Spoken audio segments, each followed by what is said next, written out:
tales. Let us meet Claude. Claude was a man who liked to travel by train, and today was no exception. He had everything mapped out. He had plotted the route and was presently on a bus taking him to the main station, where he was going to enjoy a croissant and a coffee.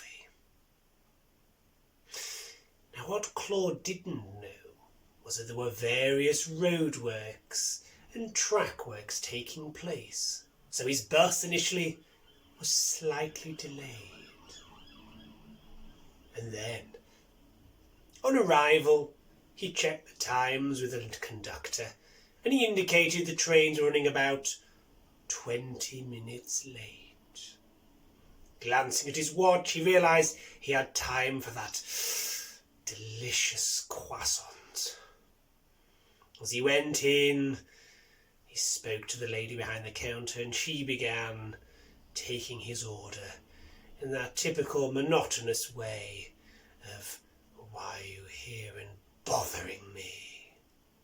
But she smiled nonetheless and took his money before preparing some regurgitated coffee in a pot. After a couple of minutes, he was presented with this steaming excitement. Sniffing the delicious coffee beans, he was taken back to a time that had never really existed, but he pretended that he'd been to the coffee plantations of Brazil. Checking his watch again, he slowly plodded to platform 3. And then something happened. An announcement was made.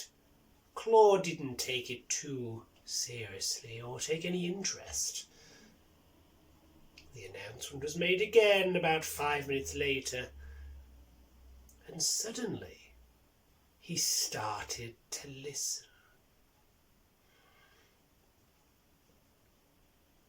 Next, his senses, his reflexes and his brain function decided that the information pointed that he was on the wrong track. Quickly, he ran up the stairs like a man on a hunt for a serial killer, over the wooden bridge and down the other platform. Behind him, a guard was shouting,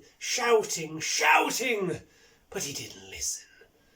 The doors were beginning to close, and he threw his bag into it. But the doors closed. The shouting kept going. He stopped, turned around, and the train started to pull away. But the bag was still in the doors. He kept running and running with the bag, but it was no good. What he didn't realise, that the bag had become hooked to his coat.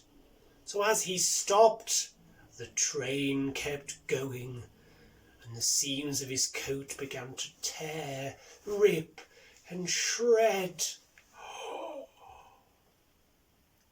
As the coat was finally dismembered, he stood there looking down, and everybody else was looking at him. The thoughts crossed his mind, like a badger talking to the moon while drinking Pernod and lemonade with a twist of lime.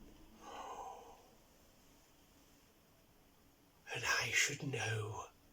I was there. Until next time. Goodbye.